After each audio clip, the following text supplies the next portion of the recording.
The connective tissue is the most amazingly versatile tissue. If you went to HQ and bought all the things that you'd need to make a body, the connective tissue makes all those things by having a variety of fibers and a variety of substances that surround the fibers to make all these different tissues, like bone that has collagen, connective tissue running through it, and then the calcium around it, and cartilage that goes on joints, and all the fat and the fascia that goes around the muscles. It's really good to look at this in animal tissue, because if you look at the animal, fresh animal tissue, you can see how it slides on each other and how it works much more easily than you can in tissue that has been preserved with formaldehyde, which is true of cadavers. It's great to look at cadavers, but you can learn a lot by looking at the animal connective tissue. So, for instance, these are tendons here, which you can see are pulling on the muscles, and as we move it back and forth, perhaps you can see here that this is sliding. And if you put your fingers on it, you guys, you can feel the quality of the tissue and how that tissue slides.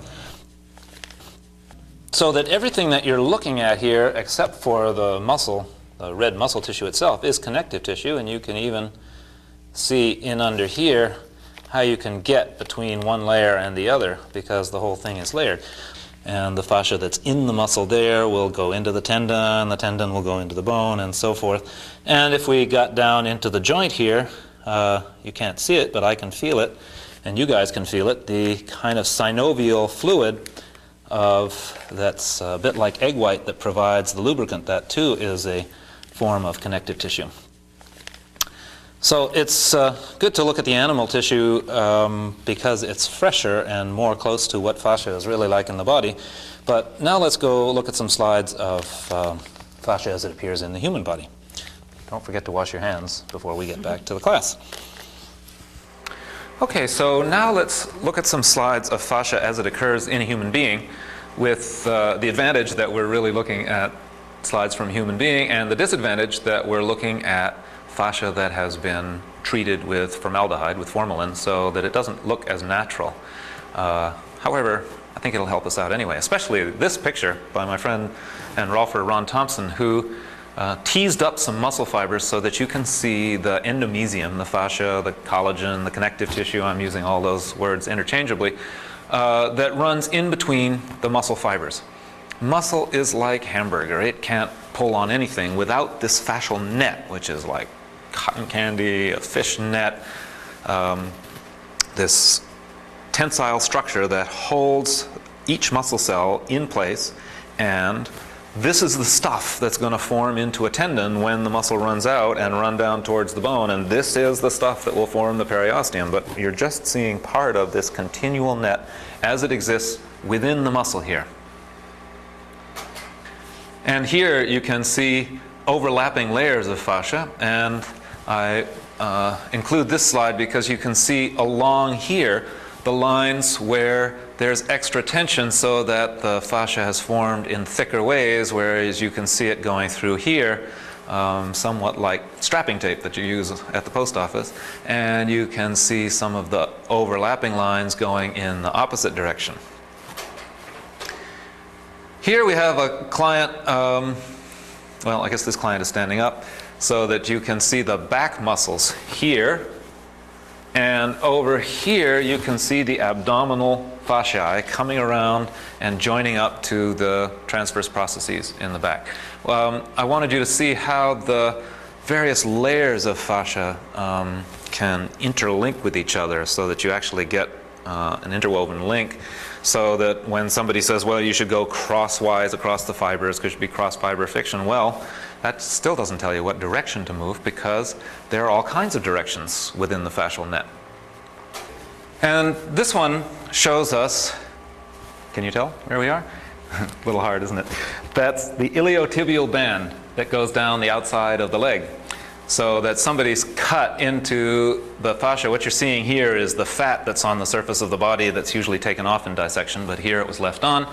And the iliotibial band was cut and resected with the hemostat. But what I'd like you to see is, one, how strong this baby is coming down through there, and two, that there are fibers going vertically along the iliotibial band, but at the same time there are many fibers going horizontally, which would be going around the thigh, the fascia lata that goes around the thigh.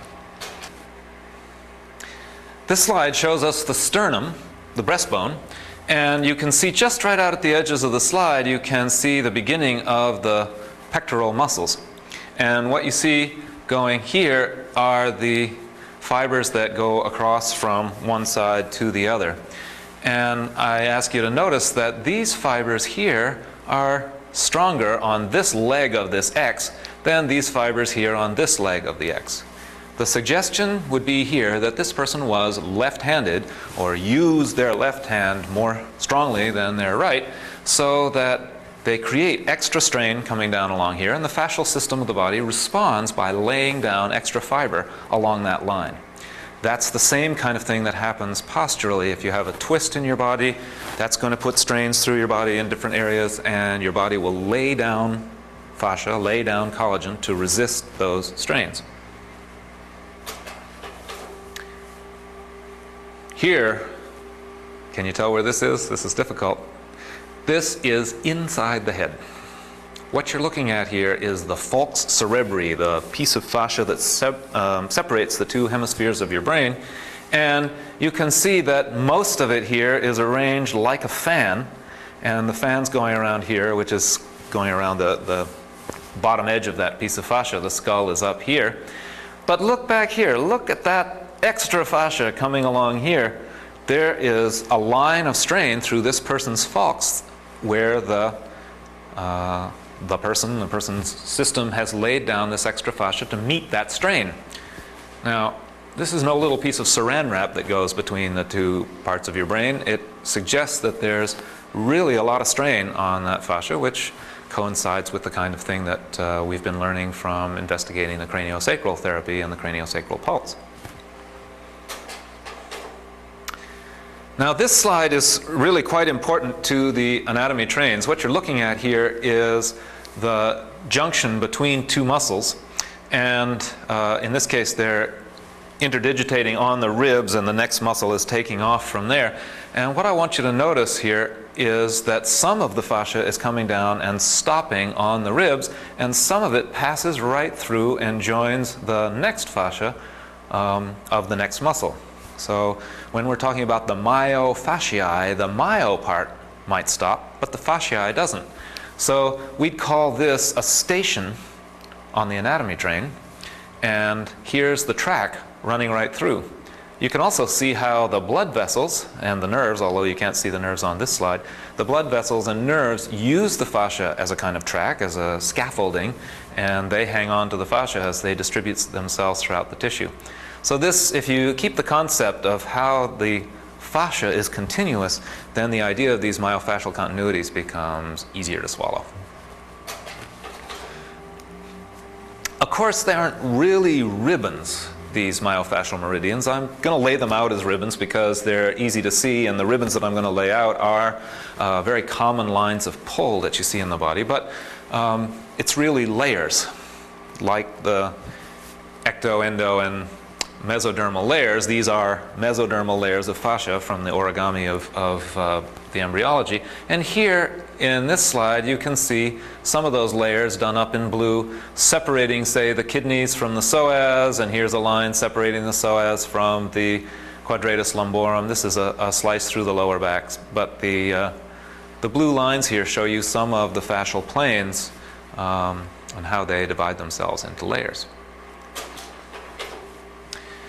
And this actually is a human thigh. It has been modified here by putting glycerin over it. That's why it looks so lifelike, but don't worry, we didn't take it off anybody who was alive, even though it looks that way.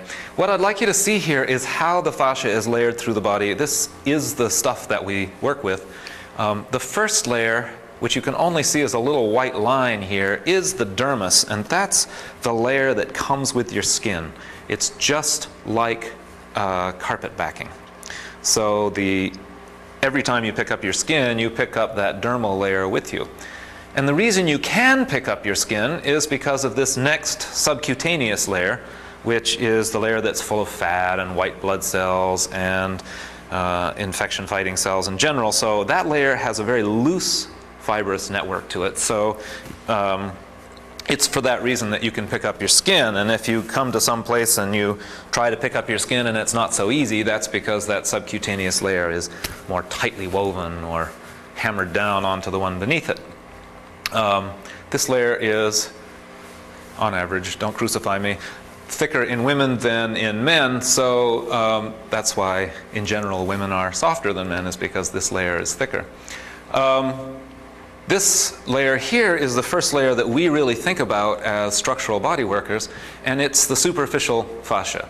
It is, if you like, the body leotard or a plastic bag that goes right up over the whole body and gets tied at the top. This is the layer that really keeps us in the shape that we're in and determines our postural set. Inside that layer is the next layer, quite thin here, is the so-called epimysium, the outer layer of the muscle fascia, what people keep thinking about when they say myofascia, but all of these layers are fascia. So then there would be fascia through the muscle, as we saw in the first slide of this series, all that individual cotton candy in between the muscle fibers, and then you can see a layer of fascia right here, this white line. This is an intermuscular septum. Now, if I stuck my fingers down into that intermuscular septum here, half that white line would go with this muscle, and half the white line would go with this muscle.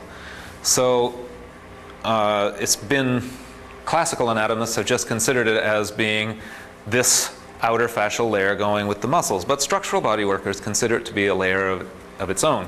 You can think of a grapefruit. If I took the grapefruit and I cut it through its equator, as if I was going to have it for breakfast, I would see all these walls between the sections of the grapefruit. But if I peeled the grapefruit and then divided the sections, you'd see that half of that wall would go with one section of the grapefruit and half of that wall would go with the other section of the grapefruit. So is it one wall or it's two walls? It's both. So in considering it like the wall of the grapefruit when I cut it through the equator, this structure here, this intermuscular septum, is a fascial structure that we can consider in terms of its length, its ability to move relative to itself, relative to the things that are around it, and we do. The next layer down of fascia is just peeled back a little bit here, and that's the periosteum. That's the kind of saran wrap coating that goes around each of the bones, and it's the layer in which the muscles actually attach. Very rarely, sometimes, the hamstrings a little bit, the psoas definitely, some of the other muscles actually attach into the fabric of the bone itself. But most of the muscles attach to the periosteum. So that's the next layer of fascia. And the final layer of fascia, I guess I should say connective tissue, because it's not really fascia, but it is a connective tissue, is bone. The bone is filled with collagen just the same as the rest of the connective tissue. It's just that bone has a much harder ground substance, or this calcium apatite that we see around it. So look, we've got 7 layers of fascia. 1, the dermis. 2, the subcutaneous layer, the areolar layer or the fat layer.